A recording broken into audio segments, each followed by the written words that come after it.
सोचिए एक राजा को जो इतना गुस्से में था कि उसने पूरी एक प्रजाति का जेनोसाइड करवा दिया। सैकड़ों सांप एक दिव्य अग्नि से खींचे जा रहे हैं, यज्ञ की आग में, चिल्लाते हुए यज्ञ की आग में। उनका गुनाह सिर्फ एक सांप ने उसके पिता को मारा था। ये कोई साधारण कहानी नहीं है, ये है राजा जनमेजय की कहानी और वो दिन जब उन्होंने नाग सभ्यता को हमेशा के लिए खत्म करने की कोशिश की। नमस्कार दोस्तों, कथाक्षण में आपका फिर से स्वागत है। चलिए आपको ले चलते हैं पीछे। राजा परीक्षित एक महान राजा, उन्हें एक श्राप मिला था कि 7 दिन के अंदर उन्हें सांप काटेगा। अपनी मौत से बचने के लिए उन्होंने एक खंबे पर महल बनवाया, चारों तरफ पहरे, कोई भी सांप अंदर आ नहीं सकता था। वो सुरक्षित थे या शायद नहीं। तक्षक नागों के राजा बहुत चतुर था। उसने खुद को एक फलों की टोकरी में छुपा लिया। जब राजा परीक्षित ने वो फल खाए, तक्षक ने वार किया। राजा तुरंत गुजर गए।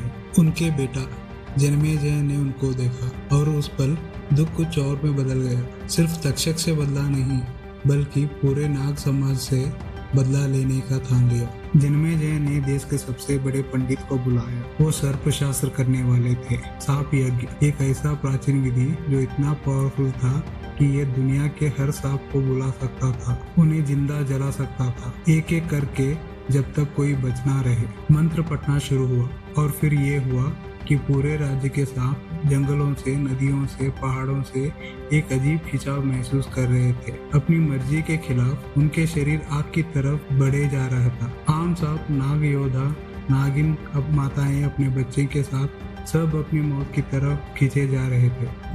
दिन बीते गए, हजारों सांप जल चुके थे। नागवंश खत्म होने की कगार पर था। पर तब एक लड़का उस मैदान में चला आया। उसका नाम था अस्तिका। वो सिर्फ 12 साल का था और वो कुछ ऐसा करने वाला था जो नामुमकिन था। यहाँ ट्विस्ट है, आस्तिक आधा नाग था। उसकी माता मनुष्य थी, उसके पिता एक नाग राजकुमार। उसमें दोनों का खून था और वो एक योजना लेकर आया था। आस्तिक ने श्लोक पढ़ना शुरू किया, सुंदर स्तुति जो जनमेजय की महानता, बुद्धि और शक्ति की प्रशंसा कर रही थी। हर शब्द परफेक्टली रचित थी। जनमेजय इस प्रतिभाशाली बच्चे से प्रभावित होकर बोले, मुझसे कुछ भी मांगो, वो तुम्हें मिलेगा। आस्तिक ने राजा की तरफ देखा और बोला, मुझे एक वरदान दो, ये यज्ञ बंद करो। जनमेजय का चेहरा पीला पड़ गया। उसे धोखा दिया गया था। एक राजा का दिया हुआ वचन निभाना पड़ता है। वो अपने ही शब्दों से बंधे गए थे। यज्ञ रुक गया।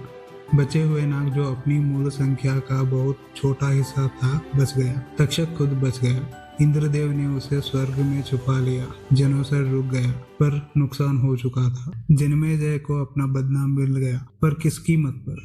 उन्होंने हजारों निर्दोषों को मार दिया, परिवार बर्बाद किया, एक पूरी सभ्यता को खत्म करने की कगार पर ले आए और अंत में तक्षक जो दोषी था वो बच गया। ये कहानी हमें एक सवाल पूछती है जो समय के साथ गूंजती है। न्याय कब बदला बन जाता है? बदला कब जेनोसाइड बन जाता है? एक सांप ने परीक्षित को मारा, जनमेजय ने सबको मारने की कोशिश की। एक आधा मनुष्य, आधा नाग बच्चे को ये दिखाना पड़ा कि सही और गलत की रेखा जाति से नहीं खींची जाती, वो चुनाव से खींची जाती है। अपने विचार कमेंट में लिखिए और अगर ये कहानी आपको सोचने में मजबूर किया तो सब्सक्राइब कीजिए, क्योंकि इतिहास सिर्फ अतीत के बारे में नहीं है, ये उन चॉइसेस के बारे में है जो हम आज करते हैं।